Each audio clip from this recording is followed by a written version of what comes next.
Greetings and welcome into the Parade of Quartets here.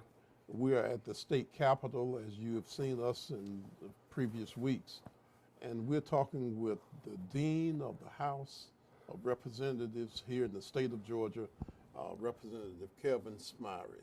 Thank you. How are you doing? I'm doing fine. Good, I'm man. better than I'm with a dear friend, and look forward to having a conversation with you. Thank you. Yeah, I look forward to it too, and I feel honored to be able to sit here and just reminisce on some of the things that happened even before my time. Yes, sir. How long have you been here in the House? This will be my 48th year. 48 years. I can't even imagine. Yes. You know, I've had a great ride. I've had a great run.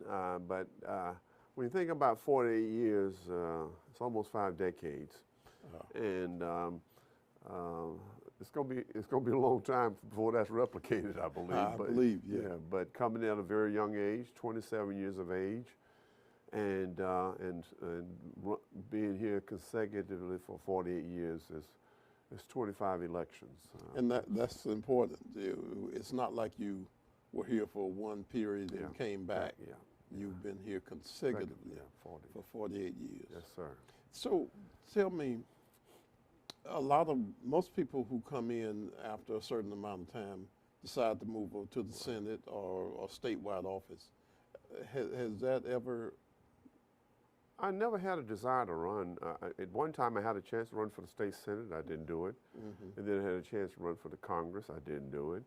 And I think you have to stage it. If you're going to run for the Senate, you need to do it within the 6 to 8 or 10 years. The longer you wait in the House to go there, because you're actually starting over. Right. So I was positioned in the House very quickly in leadership roles. I became chair of the Georgia Legislative Black Caucus in my 3rd term. So that's pretty fast. Yeah.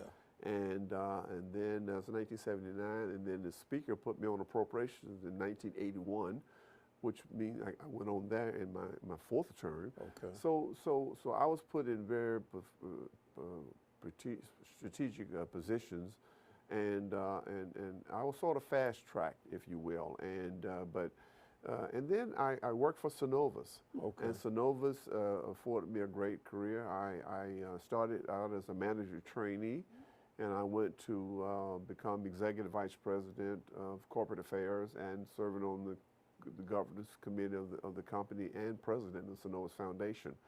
So I would have to have given up a lot for that, if I stayed in the legislature, I could stay in Synovus as long as I wanted. So I stayed with Synovus for 38 years, and still have a relationship with the company as we speak. So what would you tell some of the young politicians that are coming along that has aspirations to serve people? Yes. What would you tell them to help them understand that it's not about moving up or statewide, and you can still accomplish some of the things that you've accomplished? I say it's something that accommodates you, compatibility. And state legislature was compatible to what I was doing in the local community. When I finished at Fort Valley State College in 1970, I went back home and I started a group called LOT, Leaders of Today and Tomorrow. And there were about 25 young people, 22, 23, just like I was. And I wanted to meet with the elders of the community. I wanted to meet with those that were in position already of leadership. It was the first black vice mayor of Columbus, the first African American that ran for office in Columbus, a state legislator who happened to serve up here at that time, Albert Thompson, the first black police officer, the first black broker. And so these were people that my mother was a housewife and my father was a pilot, and I knew these people growing up. So now they're leaders, and I asked my group meet with them. And so we met in each one of their homes and, chatted about leadership and what we do. And then we got involved in almost every aspect of the community. All 20 of us were on some kind of board or commission. So one day we were in Representative Albert Thompson's office in Columbus, and it was 1972, and he was telling us about reapportionment in 1974, that we're going to have an open seat. And he said, one of y'all ought to run. And they said, well, you know, Calvin started this group, so why don't he, Right. you know, he brought us together for community service. And I said, no, we didn't start this for politics. We started this for community service and public service in the community, to be involved in the betterment of the community.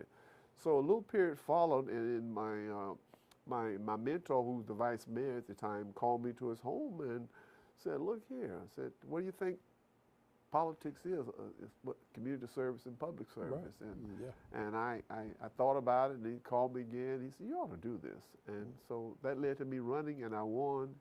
And Representative Howard, I'm still here.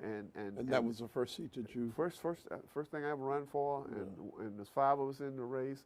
But it reminds me of that saying that, you know, plant seeds to trees for the shade you may never see. Wow. So we planted those seeds, not looking for the shade. We just planted the seeds, and guess what? I'm the product. And Plant seeds to trees for the shade you may never see. Wow. So that means you're investing in somebody, something else. You may not see it when it comes to fruition, Right. but at least vest in